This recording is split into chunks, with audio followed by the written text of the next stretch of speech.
We now know that blockchain is the technology behind all cryptocurrencies.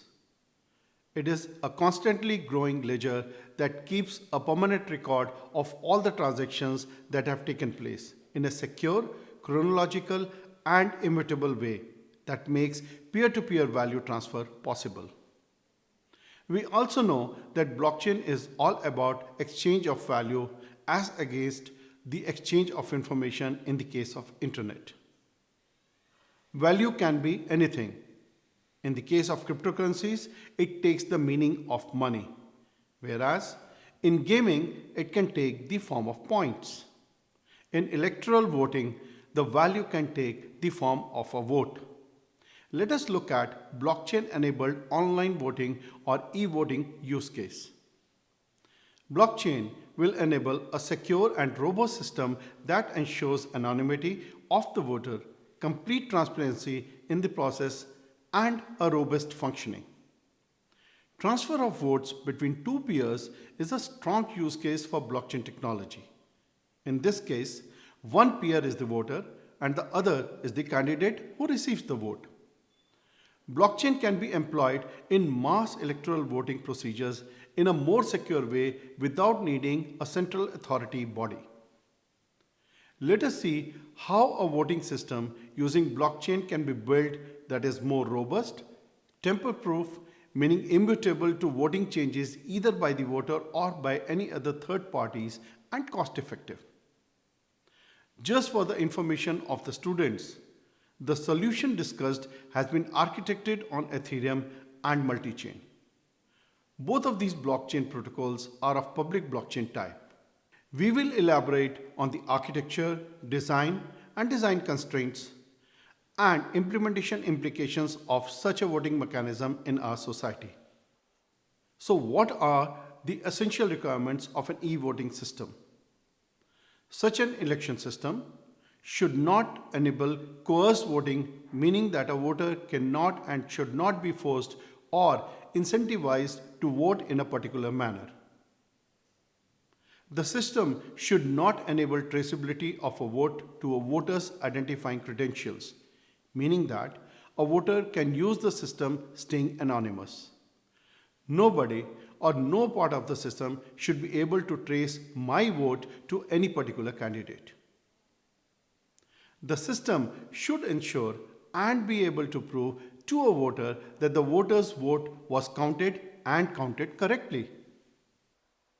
The system should not enable control to a third party to tamper with any vote in any way possible.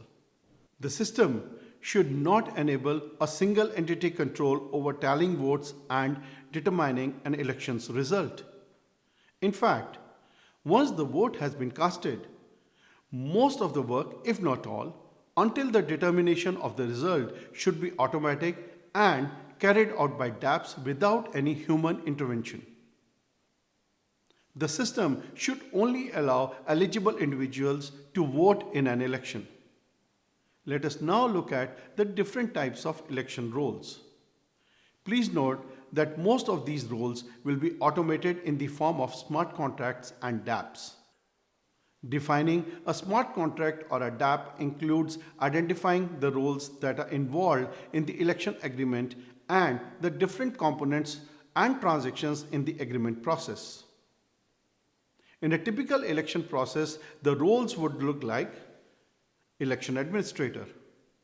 This person will manage the life cycle of an election. Multiple trusted institutions and companies are enrolled with this role. The election administrators specify the election type and create the aforementioned election. They also configure ballots, register voters, decides the lifetime of the election, and assign permission nodes. Voters. For elections to which they are eligible for, voters can authenticate themselves, load election ballots, cast their vote, and verify their vote after an election is over. As a sidebar, voters can be rewarded for voting with tokens when they cast their vote in an election. The token could be integrated with the Smart City project where they can use to pay for water or electricity consumption as an example. District nodes. When the election administrators create an election, each ballot smart contracts representing each voting district are deployed onto the blockchain. When the ballot smart contracts are created, each of the corresponding district nodes are given permission to interact with their corresponding ballot smart contract. When an individual voter casts his or her vote from their corresponding smart contract, the vote data is verified by all of the corresponding district nodes, and every vote they agree on are appended onto the blockchain. The last role is boot nodes. Each institution with permissioned access to the network hosts a boot node. A boot node helps the district nodes to discover each other and communicate. The boot nodes do not keep any state of the blockchain and is run on a static IP so that district nodes find its peers faster. The proposed e-voting system architecture is presented in this figure and has been divided into several layers to achieve modular design. These layers are user interaction and front-end security layer that is responsible for interacting with a voter to support vote casting functions, and the administrator to support functions pertaining to administering the election process. It encapsulates two key functions, that is authentication and authorization of the users, which are voters and administrators, to ensure that the access to the system is restricted to legitimate users in accordance with the predefined access control policies. A number of different methods can be applied to achieve this authentication function, ranging from basic username password to more advanced such as fingerprint or iris recognition. Therefore, these are rendered specific to individual implementation of the proposed architecture. Overall, this layer serves as the first point of contact with the users and is responsible for validating user credentials as governed by the system's specific policies. The second layer is the access control management layer.